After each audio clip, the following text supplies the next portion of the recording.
주식하는 남자 큰이네입니다.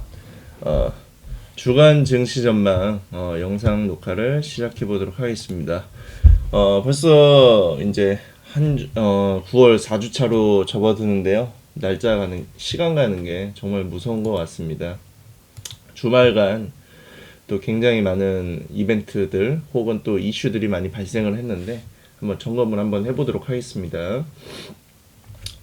일단 주간 증시 전망을 보게 되면은 미국 증시 동향을 일단 봐야 되겠죠. 그래서 파월 연준 의장을 비롯한 연준 의원들의 발언과 문우신 재무장관 발언이 일단은 봐야 되는 내용이고요. 내용을 보게 되면은 이번 주는 매일 중요 인사들의 발언과 의회 청문회가 있음. 월요일 브레이너드 연준 인사를 시작으로 화요일 파월 연준 의장과 코로나와 재정 지출 등 재정 제출 등과 관련된 하원의회 청문회, 찰스 에반스 시카고 연은 총재의 연설, 수요일 파월 연준 의장의 코로나 전망과 관련된 하원 청문회, 그리고 펄스 연준 이사의 경제 전망, 로레타 메스더 클리블랜드 연은 총재, 찰스 에반스 총재의 연설이 있다.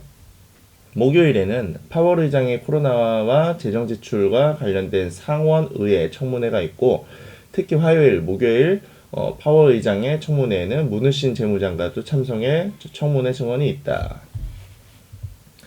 그리고 이제 밑에 내용을 보게 되면 가장 중요한 이벤트 중에 하나죠. 테슬라 배터리 데이가 9월 20일 그리고 한국 시간으로 오전 5시 30분 시작이 됩니다. 그 내용을 읽어보면은 테슬라 전기차 주총회와 함께 배터리 데이를 9월 22일에 진행한다. 도이치방크는 이번 배터리에서 배터리 용량을 늘리고 대폭 향상된 성능으로 관련 산업의 개선을 언급할 것으로 분석된다. 더불어 비용 곡선을 빠르게 감소시키는 새로운 시스템을 공개할 것으로 기대한다고 언급됐고, 더 나아가 이번 발표를 다수로 충족시킬 것이며 기술 리더로서의 테슬라 입지를 강화할 것이라고 주장했다. 이렇듯 시장은 이번 이벤트를 통해 몇 년간 개발해온 배터리 기술과 향후 배터리 사업에 대한 로드맵을 공개할 것으로 예상되고 있다. 테슬라는 급증하는 전기차 수요에 대응하기 위해 장거리 주행이 가능한 배터리를 지난 몇 년간 개발, 테슬라의 목표는 배터리 매출이 전 사업 총 매출의 50%가 되는 것이라고 한다. 이에 따라 테슬라는 2019년 배터리 생산 업체인 맥스웰을 2억 달러에 인수하며 배터리 기술 반전에 집중하기 시작했다. 이번 이벤트에서 테슬라의 자체 배터리 생산인 청사진인 노드러너 프로젝트를 공개할 가능성이 높다. 세부적인 기술 발표 중에 실리콘 나노와이어, LEP 배터리, 논코발트, 100만 기술이라고 한다. 추가적으로 독일 베를린 기가팩토리, 미국 텍사스주 오스틴의 테라팩토리, 그리고 중국 기가팩토리의 생산 계획에도 관심이 많다. 마지막으로 추후 전기 항공기 생산 가능성에 대한 관심이 높음. 이거는 좀 주목해봐야 될 내용이라고 생각을 하고 있어요. 전기 항공기가 실제로 개발이 되게 되면은 엄청 혁명이 되겠죠. 근데 충분히 자동차도 나오는데, 근데 항공기 같은 경우에는 저는 이거는 아주 먼 날의 얘기라고 생각을 해요. 여러분들도 아시겠지만은 배터리 용량이 자동차도 아직까지 그렇게 되지 않는데 비행기까지 이제 갈 정도면은 용량이 엄청나게 탑재가 돼야 되는데 그 무게를 비행기가 과연 감당을 할 수 있을까? 일단 저는 기본적으로 드는 생각입니다. 그리고 밑에 내용을 보게 되면은 이제 뭐 미국 부양책 업데이트에 대한 내용인데요. 이것도 표시를 해주고, 요거는 근데 그렇게 중요한 내용은 아니기 때문에 그냥 슬쩍 읽어보는 정도로 여러분들이 이제 블로그나 유튜브 정도 이제 보시면 될 것 같고요. 가장 중요한 거는 이제 정리된 자료죠. 국내 증시 전망이고요. 내용을 보면은 한국 증시는 미국 대선을 약 40일 남기고 경계감이 더욱 커질 것으로 예상이 된다. 이 와중에 테슬라 배터리데이, 파월과 문우신 하원 증언 참석 등 시장의 영향력이 큰 일정에 따라 변동성이 큰 한 주가 될 것으로 예상이 된다. 미국 대선은 지속적으로 주식시장의 불확실성을 높일 것으로 예상되고 있어 시장 반등 제한 요인이 된다. 이런 가운데 파월과 문우신의 코로나와 관련된 지원책 그리고 전망 등에 대한 발언이 준비되어 있다. 최근 파월은 코로나 불확실성으로 미국 경기 회복 지연 우려가 높다고 주장해와 지원책의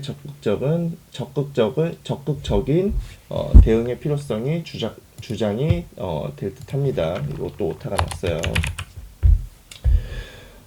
그리고 한편 테슬라의 배터리 대회에 대한 시장 관심이 매우 높다. 이에 관련 테마인 전기차, 자율주행, 배터리 관련 종목들의 변동성이 확대될 수가 있다. 더 나아가 중요한 내용이 발표되지 않거나 실망스러운 결과를 내놓을 경우 전기차 업종은 물론 시장을 이끌어왔던 언택트 관련 종목들의 변동성 확대 또한 불가피할 것으로 보인다. 이를 감안 한국 증시는 변동성이 큰 한 주가 될 것으로 예상되며 코스피는 2.3에서 2,450포인트 그리고 코스닥은 850에서 900포인트 등락을 예상한다. 제 개인적인 생각인데요. 이 배터리 이벤트가 남아있어서 배터리 관련주들의 주목이 지금 굉장히 쏠려있는 상황이고 제 주변에 이제 지인들도 배터리 관련 이야기를 너무나 많이 하고 있어요. 실제로 저는 굉장히 좋게 보고 있지 않고요. 아무리 뭐 메가 트렌드다, 미래 전망이 좋다 이렇다고 하지만은 주식에 있어서 언제 여러분도 한번 생각해 보시면 핑크빛 전망이 아니었던 섹터는 없었어요. 항상 핑크빛 전망이었던 섹터의 몰락은 항상 있었던 일이었고 이번엔 다를 거야 라는 거는 해당이 없어요. 왜 주식하는 사람이라면 이런 부분들은 생각을 해야 돼요. 저도 배터리 데이가 굉장히 앞으로 많이 발전될 걸 알고 있어요.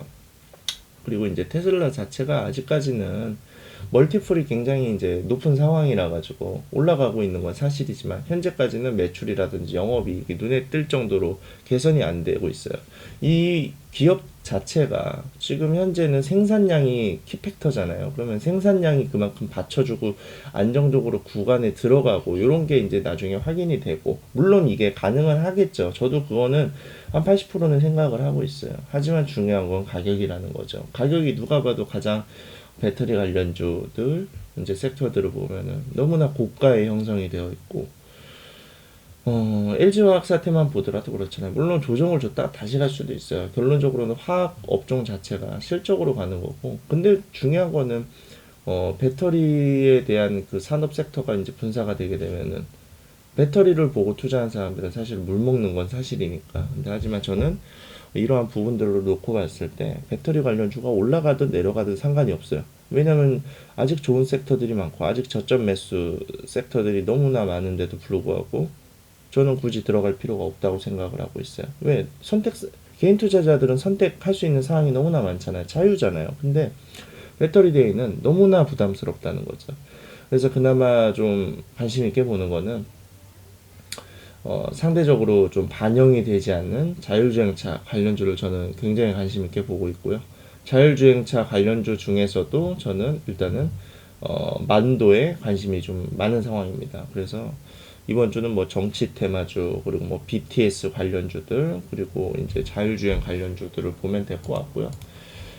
그리고 이제 나머지에 대한 내용은 제가 이 9월 4주차 링크 클릭하시면 넘어가죠. 9월 4주차 재료 매매에 대해서 제가 적어놨어요. 그래서 이제 뭐 방산 관련주라든지 온라인 관련주라든지 그리고 방탄 관련주라든지 반일 관련주들 뭐 할 것들이 너무나 많습니다. 근데 이제 굳이 개인 투자자들이 지금 배터리에 너무나 많이 쏠려 있는데 저는 지금까지 주식을 10년 넘게 하면서 개인이 탑재된 많은 섹터들 중에서 몰락하지 않았던 섹터들을 사실 본 적이 없어요. 이번에 다를 거야 라는 생각이 세상에서 가장 무서운 말인 것 같습니다. 그래서 이번 주 한 주 이렇게 준비를 했고요.